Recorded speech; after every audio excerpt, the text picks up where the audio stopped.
Good morning everyone, সবাই কেমন আছো? আশা করছি সবাই ভালো আছো, সুস্থ আছো। আমার আরও একটি নতুন ব্লগে তোমাদেরকে অনেক স্বাগত আর অনেক ভালোবাসা জানিয়ে আজকের ব্লগটা আমি এখন থেকেই শুরু করছি। এখন ঘড়ির কাঁটায় বাজে সকাল 7:30। তো এই যে সকালবেলা চা বসিয়ে দিয়েছি, চা খেয়ে তারপরে রান্নাবান্না করব। আজকে মেয়ে স্কুলে যাবে। আজকের দিনটা হলে এখন কিছুদিন স্কুলটা ছুটি থাকবে, ওই 12 দিনের মতো ছুটি থাকবে। কারণ কি বলো তো, মাধ্যমিক পরীক্ষা শুরু হবে 2 তারিখ থেকে, তো ওদের স্কুলেও শিট পড়ে, তাই জন্য আর কি ছুটি থাকবে। আজকে দিনটা পাঠাতাম না, আজকে মানে স্টুডেন্ট কম যায়, শনিবার তো অনেক স্টুডেন্ট যায় না, কিন্তু ওই ছুটির যদি পড়া কিছু দেয় সেই কারণে ওকে পাঠাতে হচ্ছে ছুটির পড়াটা পাওয়ার জন্য। আর না গেলে না এখন মানে এমন হয়ে গেছে, আগে আগে তবু এরোর থেকে আমি যা হোক করে পড়াটা জোগাড় করতাম যখন বেসরকারি স্কুলে থাকতো। এখন না কেউ ঝট করে পড়া একদমই দিতে চায় না। আর স্কুলে পড়াশোনা তো ঠিকঠাকভাবে চালুই হয় না এখনও, যেহেতু এই ছুটি সরস্বতী পুজো জানুয়ারি মাসটা পুরোই আর কি ছুটি করে কাটে। তো সেই হিসাবে পড়া ঠিকঠাক হচ্ছে না, মানে 6টা 7টা করে সাবজেক্ট থাকলে তার মধ্যে 2টো সাবজেক্ট পড়া হচ্ছে, তাও ওই রকমভাবে। তো যাই হোক, তবু আমি স্কুলে পাঠাই। ঘরের মধ্যে থাকলে বেশি আর কি বকাবকি করতে হয়, আমার ভালো লাগে না, তো সেই কারণে ওকে স্কুলে পাঠিয়ে দিই। তো চা খেয়ে আর এই যে এখন ভাত বসিয়ে দেব, জল তো বসিয়ে দিয়েছি গরম হতে। তো এখন চালটাও ধুয়ে দিয়ে দেবো আর একদিকে বসিয়ে দেবো ডাল সেদ্ধ। আজকে মুগের ডাল করব, আমাদের শনিবার না, তো কী বার বলা হয় না, আজকে হচ্ছে শনিবার আর আমাদের শনিবার নিরামিষ হয়। আর মাঝে সাঝে কোনো পুজো আচ্ছা থাকলে তখন নিরামিষ করা হয়। তো যাই হোক, প্রত্যেক শনিবারই নিরামিষ করি। তো শনিবারে মানে নিরামিষের দিনকে রান্নার একটা ঝামেলা থেকেই যায়, কি রান্না করব না করব। তো আমার মেয়ে আবার ডাল আলু পোস্ত খেতেই ইদানিং একটু ভালোবাসছে আর কি, ভালো খাচ্ছে। তো সেই কারণে মেয়ের কথা ভেবেই ডাল আর আলু পোস্ত বানাবো।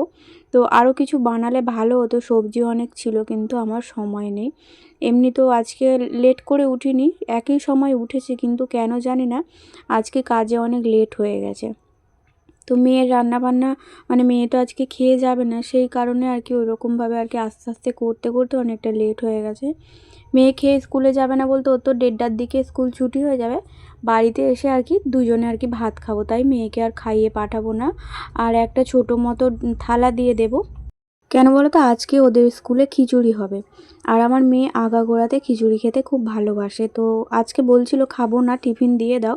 তো টিফিন আমি দেবো, তবে আজকে টিফিনে একটু বিস্কুট দিয়ে দেবো আর ওই একটা থালা দিয়ে দেবো। যদি ওর মন চায় খেতে তাহলে একটুখানি খিচুড়ি খেয়ে আসবে অল্প করে, আর বাড়িতে এসে ভাত খাবে। তো এই সকালবেলা একটা ম্যাগি রান্না করে দেবো, একটা না দুটোর মতো ম্যাগি রান্না করে দেবো, টিফিনে ওর হয়ে যাবে। তো ছুটি থাকলে তাহলে ওকে ম্যাগিটা দিতাম না, মুড়ি আরও কিছু আর কি ওকে বানিয়ে দিতাম, তাহলে খেতো। ম্যাগিটা ইদানিং আমি একদম কমিয়ে দিয়েছি, তো মাঝখানটা করে খুব ম্যাগি খাওয়া হয়ে যাচ্ছিলো। আর ম্যাগি খাওয়া মানে জানো, খুব চেহারা আর কি হেলদি হয়ে যায়, তাই জন্য ম্যাগিটা আর কি টোটালি এখন বন্ধ রেখেছি, অনেকটা ম্যাগি জমেও গেছে। তো প্রায় 2 সপ্তাহ হয়ে গেল ম্যাগি খায়নি, তাই ভাবলাম আজকে একটা দেয়া যেতেই পারে, সেই কারণে ওকে দেব। আর ওদিকে মেয়েকে ডেকে দিয়েছি, ঘুম থেকে উঠে পড়ে গরম জল বসিয়ে দিয়েছি চান করার জন্য। গরম পড়ে গেছে, তাও সকালের দিকে একটু যেহেতু ঠান্ডা ঠান্ডা ভাব থাকে, তো একদম সকালবেলাও চান করতে পারে না। এখন ওই 8:30টার মতো বাজে। তো চান করার জন্য অল্প একটুখানি গরম জল বসিয়েছি, ওই দিয়ে আর কি চান করবে। চান করে তারপরে রেডি হবে। আর আমি ডালটা ভাতটা বসিয়ে দিয়ে এই যে ঘরের কাজকর্মগুলো আস্তে আস্তে করে নিচ্ছি। তো এইভাবেই ঘরের কাজকর্মগুলো করতে হয়, তরকারিটা তো বেশিক্ষণ সময় লাগবে না। তো ভাবলাম ডালটা আর ভাতটা বসিয়ে যতক্ষণ সেদ্ধ হচ্ছে ততক্ষণ আমার কিন্তু ঘর দালান মানে ঝাড়ু দেওয়া মোছা সবটাই হয়ে যাবে। আর আমার উঠোনটাও ঝাড়ু দিতে হবে, আর উঠোনের অবস্থাটা দেখো, মানে কত পাতা পড়েছে। আর এই সময়টায় তো গাছের সব পাতা ঝরে যায়, আবার নতুন করে পাতা হয়। তো এখন যতদিন মানে গাছের পাতাগুলো সব যতদিন না ঝরে পড়ছে ততদিন এরকম আমাকে উঠোনটা সারাদিনে 2বার 3বার ঝাড়ু দিতে হবে। তো এই সকালবেলা একবার দিয়ে দিই, বিকালবেলা আর একবার দিতে হয়। আর মাঝে মধ্যে আমার হাজব্যান্ড যখন বাড়িতে আসে, যখন টুকিটাকি কাজ মানে ঘরের আর কি দরকার থাকে, তখন ওই এসে না টুকিটাকি পাতায় একটা দুটো পড়ে থাকলে কুড়িয়ে এক জায়গায় জড়ো করে রাখে, মানে উঠোনটা যেন সবসময় পরিষ্কার থাকে। তো আর আমি তো দিনে 2-3 বার ঝাড়ু দিই, কিন্তু কিছু করার নেই জানো তো, এত পাতা পড়েছে। দেখো কালকে আমার হাজব্যান্ড 1 বস্তা পাতা ফেলে দিয়ে এসছে। তো 2 দিন পাতা জড়ো করেছি, 1 বস্তা হয়ে গেছে। আর এই যে দেখো মানে বিকালের পর থেকে, কালকে সন্ধ্যের পর থেকে আজকে সকাল 8টা পর্যন্ত আবার এতগুলো পাতা গাছ থেকে ঝরেছে। তো এই সামনেটায় জড়ো করে রেখে দেবো, আবার যখন 1 বস্তা হবে তখন আবার ফেলে দিয়ে আসতে হবে। আর এই পাতার কারণে মানে ড্রেনটাও না খুব জাম হচ্ছে আমাদের, মানে এই আমাদের সামনের দিকটা। ওই প্রত্যেকটা পাতা আর কি ড্রেন থেকে তুলতে হচ্ছে, নইলে জল পাস হচ্ছে না, পাতকোতলায় জল জমে যাচ্ছে। তো ওদিকে মেয়ে গরম জল হয়ে গেছে, মেয়ে চান করতে গেছে, আমি ভাবলাম ম্যাগিটা তাহলে বানিয়ে দিই। ভাত তো আমার হয়ে গেছে, আর ওর খিদেও পেয়েছে। সকালবেলা উঠেছে 8টার সময়, কিন্তু কিছু খাওয়া হয় না এখনও। ওর জন্য কমপ্লেন কেনা আছে, কিন্তু ও রোজ দিন কমপ্লেন খায় না, যখন ইচ্ছা হয় তখন আর কি খায়। তাই তাড়াতাড়ি ওর জন্য টিফিনটা বানিয়ে দেবার। আজকে আমার মনে হচ্ছে আর টিফিন করা হবে না, মানে কাজের এতটা চাপ, ওকে ভাবছি স্কুলে দিয়ে এসে তারপরে আর কি আমি পুজো করব, চান করে পুজো করে তারপরে বাদ বাকি যে রান্নাটা বাকি থাকবে, মানে ডালটা ফোড়ন দিতে হবে, তারপরে হচ্ছে তরকারিটা বানাতে হবে, সেগুলোই চান করে উঠে তারপরে করব। নইলে আবার সব দিকে লেট হয়ে যাবে। আর আমার সকালবেলার ওষুধও থাকে, মানে সকালবেলা টিফিন করার পর ওষুধ খেতে হয়, কিন্তু আজকে আর খাওয়া হবে বলে মনে হয়নি। এমনিতেও অনেকটা বেলা হয়ে গেছে, তার মধ্যে আবার মেয়েকে স্কুলে না, মানে গাড়িতে তুলে দিয়ে আসতে হবে। সময় মতো না তুলে দিয়ে এলে আবার মানে কি বলবো, যেহেতু ওদের স্কুলে স্টুডেন্ট অনেক, তো একদম লাস্ট বেঞ্চিতে বসতে হয়, সেই কারণে একটু তাড়াতাড়ি আর কি বেরোতে হয়। মানে ওদের 11:45টার দিক করে ঘন্টা পড়ে যায়, আর আমাকে ঘর থেকে বেরোতে হয় 10:45টার সময় করে। আর সলব বাজারে যেতে যেতে 10টা বেজে যায়, তারপরে টোটো পেতে পেতে ওইদিকে 5-10 মিনিট লেট হয়ে যায়। এই কারণে একটু হাতে সময় নিয়ে আর কি বার হতে হয়। আর বাসে গেলেও দাঁড়াতে হবে কখন বাস আসবে, তারপরে আর বাসে আমি খুব একটা ওকে তুলি না, টোটোতে করেই যাওয়া আসা করে। তবে রোজ দিন আবার টোটোগুলো যেতে চায় না, অনেকগুলো বাচ্চা হলে তারপরে আর কি যায়। আর ওরা যদি 2-3 জন থাকে তখন আবার বাসে করেই মানে তুলে দিতে হয়। তো যাই হোক, এখন টেবিল চেয়ারগুলো, এই যে টেবিল চেয়ার বলছি, শুধু টেবিলটা এখন ভালো করে মুছে নেব। আর মেয়ে এদিকে রেডি হয়ে গেছে, ও আর কি টিফিন করার জন্য ঘোরাঘুরি করছে। ম্যাগি তো আমি বসিয়েছি, ওকে বললাম একটুখানি ঠান্ডা হোক তারপরে আর কি টিফিনটা করবি। আর এদিকে আমি সকালবেলা বিছানাটাও গুছিয়ে নিয়েছি, সেটা তোমাদের সঙ্গে আর শেয়ার করা হয়নি। তারপরে জানালাগুলো কিছু খুলতে খেয়াল ছিল না, তাই জন্য এই যে এখন 2টো জানালা খুলে দিচ্ছে। আর এই জানালাটা আমার সবসময় বন্ধই থাকে, শীতকালটা বিশেষ করে। গরমকালে সবগুলোই খোলা থাকে, শীতকালটা পুরোপুরি এটা মানে টোটালি বন্ধ থাকে।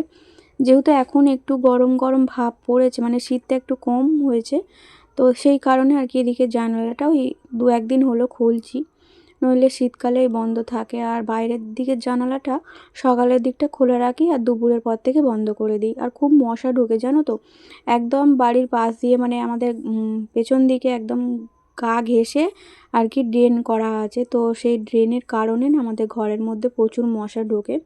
তো তাই জন্য দুপুরের পর থেকে জানালা বন্ধ করে দিই। আর এদিকে এই যে মেয়ে চান করে চলে গেছে, এই জামা টামা সব ফেলে রেখে গেছে, এগুলো আমাকে একটা একটা করে সব ধুয়ে শুকনো দিতে হবে। মেয়েকে এইমাত্র স্কুলে দিয়ে এলাম। আর আমার ঘর দালান তো বাসি কাজ সবই হয়ে গেছিলো, শুধু রান্নাটা বাকি আছে।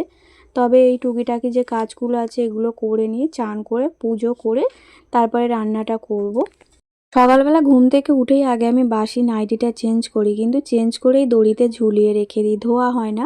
ওই মেয়ের জামা যখন ধোয়া হয় তখনই আর কি একসঙ্গে ধুয়ে নিই, কারণ সকালবেলাটা না অনেকটা ব্যস্ত থাকি। তাই এদিক সেদিক সময় নষ্ট না করে আগে আমি রান্নার কাজে যাই। রান্না হয়ে গেলে তারপরে আমি ঘরের বাদবাকি কাজগুলো হাত দিই। আর দেখতে পাচ্ছ রোদ্দুরও উঠেছে, মানে আজকে আর কালকে, মানে 2 দিন ধরে দেখছি মেঘলা মেঘলা হচ্ছে, আজকে তো একদমই রোদ্দুর ওঠেনি। তো ওই মাঝে সাঝে একটু আধটু রোদ্দুর উঠছে, আর বাকি সময়টা পুরো মেঘলাই হয়ে আছে, খুব একটা রোদ্দুর নেই। আর আমার কাচাকুচিও সেরকম নেই, শুধু এই কটা জামা ছিল, যা কাচা ছিল তো 2 দিন ধরে একদম কেচে সব শুকনো করে পাট করে সব তুলে রেখে দিয়েছি। আর শুধুমাত্র আছে শীতের জামা কাপড়গুলো, সেগুলো এখন আর আর কি কাচবো না, আর একটু গরম পড়ুক তারপরে। কী বলতো, এই 2 দিন তো মেঘলা মেঘলা হচ্ছে, যদি আবার বৃষ্টি আরে হয় তাহলে তো আবার ঠান্ডাটা হয়তো একটু আধটু পড়তে পারে। তো সেই কারণে আর কি গরমে আর কি শীতের জামাগুলো কিছু তোলা হচ্ছে না। তো ভাবছি আর কয়েকটা দিন যাক, মানে ফেব্রুয়ারি মাসের মাঝামাঝি হবে, তারপরে সমস্তটাই কেচে আর কি তুলে দেবে। ব্ল্যাঙ্কেটগুলো আছে, সেগুলো রাত্রিবেলা আমাদের প্রয়োজন হয়, কিন্তু খুব গরম হয়, মোটা মোটা ব্ল্যাঙ্কেট তো, গায়ে দিলে খুব গরম হয়। আর এমনিতেও শীতকালে জানালা দরজা সব বন্ধ থাকে, ঘরটা গরম থাকে, তাই যখন রাত্রিবেলায় মোটা ব্ল্যাঙ্কেট গায়ে দিয়ে শোয়া হয় আমার তো বিশেষ করে খুব গরম হয়। কিন্তু আবার কতগুলো আর কি বার করাবো, মানে আমার কাঁথা আছে, পাতলা একটা কাঁথা আছে, কিন্তু সকালবেলা উঠে গোছাতে বিরক্ত লাগে। অনেকগুলো জিনিস হয়ে গেলে না গোছাতে বিরক্ত লাগে। তারপরে দেখবে এই ছোট বিছানা, ছোট না খাট আমার বড়ই, কিন্তু ৩ জনের শোয়া, তার মধ্যে যদি 3টে 2টো ব্ল্যাঙ্কেট একটা কাঁথা যদি বিছিয়ে গায়ে দিয়ে শোয়া হয় দেখবে জায়গাটাও অনেকটা কম হয়। তো তাই জন্য আর কি যে যার আলাদা আর করিনি, তবে মেয়েরটা আলাদাই দেয়া হয়, মেয়ে গোটা শীতটা আলাদাই গায়ে দিয়েছে। ওই একটা নিয়ে টানাটানি করলে আমার হাজব্যান্ড আবার রাগারাগি করে, তাই জন্য মেয়েকে সম্পূর্ণ একটা ব্ল্যাঙ্কেট একটা কাঁথা পুরোপুরি আলাদা করে দিয়েছিলাম, ওর মতো করে গায়ে দেয়।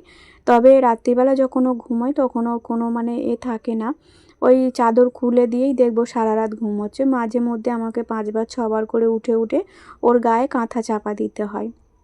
তো যাই হোক, এদিকে বাকি রান্নাটা কমপ্লিট করছি, ডাল বসিয়ে দিয়েছি, ডালটা ফোড়ন দিয়ে একটুখানি ফুটে এলে নামিয়ে নিয়ে তারপরে আর কি তরকারিটা বানাবো, মানে ওই আলু পোস্তটা। আর এই যে দেখতে পাচ্ছ আমার হাজব্যান্ড এনে রেখেছিল 3 দিন আগে কড়াইশুঁটি, তো ওর কচুরি খেতে খুব ভালো লাগে, কিন্তু আমার সময়ের অভাবে ওর জন্য কচুরি মানে বানানো হয়নি। অন্য অন্য শীতকালে মানে অন্য অন্য বছর আমার এই কচুরি যেই থেকে ওঠে সেই থেকে কিন্তু আমার প্রত্যেক সপ্তাহে একবার করে কচুরি বানানো হয়ে যায়, কিন্তু এই বছর আর কি সেরকমভাবে বানানো হয়নি। এই নিয়ে আর কি 2বার হচ্ছে, না 2বার না 3বার, আজকের দিনটা বানালে 3বার হবে। তো কড়াইশুঁটিগুলো ছাড়িয়ে রেখে দিলাম, রাত্রিরের কিছুটা কাজ আর কি আগিয়ে রাখার জন্যে কড়াইশুঁটিগুলো ছাড়িয়ে রাখলাম, যাতে আর কি আমি তাড়াতাড়ি রাত্রিবেলা রান্নাটা করতে পারি। রান্নাটা করতে হবে তাড়াতাড়ি, কারণ মেয়ের পড়াটা আছে, পড়াশোনার দিকে একটু ধ্যান রাখতে হবে।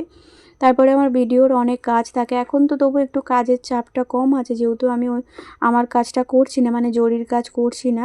যখন আবার জরির কাজ চলে আসবে তখন আবার আমার দম ফেলার সময় থাকবে না, তো চলে আসবে বলছে। আমি তো রবিবারেই যাব কাজের জন্যে, সোমবার থেকে আমার আর কি ডিউটি শুরু হয়ে যাবে কাজের, মানে সারা দিনটা সকাল 6টা থেকে উঠে আমার দম ফেলার সময় থাকবে না, একদম রাত্রি 10টা পর্যন্ত। তো যাই হোক, কাজের সময় কাজ তো করতেই হবে, এরপর গরম পড়ে যাবে তখন আর খুব একটা কাজ হবে না। তো যখন কাজ হচ্ছে সিজনের সময় কাজ হচ্ছে এখন করে নিতে হবে, তারপরে যখন সিজন থাকবে না তখন তো আবার কাজই পাওয়া যাবে না। তো যাই হোক, ওদিকে হচ্ছে এই যে গ্রিলের এইগুলো একদম ধুলো পড়ে সাদা হয়ে গেছিলো, তো মুছে একটু পরিষ্কার করে নিই। আর এই যে বাসনপত্রগুলো এখন ওপর করব, কারণ বাইরে অনেক বাসন পড়ে আছে, সেগুলো আর কি মাজতে হবে। রান্নাবান্না করেছি, সকালবেলার চায়ের বাসন সমস্তটাই পড়ে আছে, একে একে সমস্ত কাজটাই গুছিয়ে নেবার। ওই যে দেখতে পাচ্ছ গ্যাসের ওখানে তরকারি বসানো আছে, মানে আলু সেদ্ধ বসিয়েছি, আর একটুখানি বাকি আছে, পোস্তটা দিয়েই আর কি নামিয়ে নেব, তাহলে হয়ে যাবে। একটুখানি আলু ভাজলে ভালো হতো, নতুন আলু ছিল। যাই হোক, যা হয়েছে ওটা দিয়েই খাবো। আর এই যে দেখো গ্যাস ট্যাস ভালো করে মুছে পরিষ্কার করে নিয়ে এখন এই যে কড়াইটাও সেদ্ধ বসিয়ে দেবো আর কি, যেটা আর কি ছাড়িয়ে রেখেছিলাম মটর কড়াইটা, মানে মটরশুঁটিটা ওটা ছাড়িয়ে রেখেছি, ওটা সেদ্ধ করেও রেখে দেবো, তাহলে আমার কাজের আরও একটু মানে তাড়াতাড়ি হবে সন্ধ্যাবেলা রান্নার জন্যে। তো বন্ধুরা চলো আজকের ব্লগটা এই পর্যন্তই, দেখা হবে নতুন আরেকটা ব্লগের সঙ্গে। টাটা।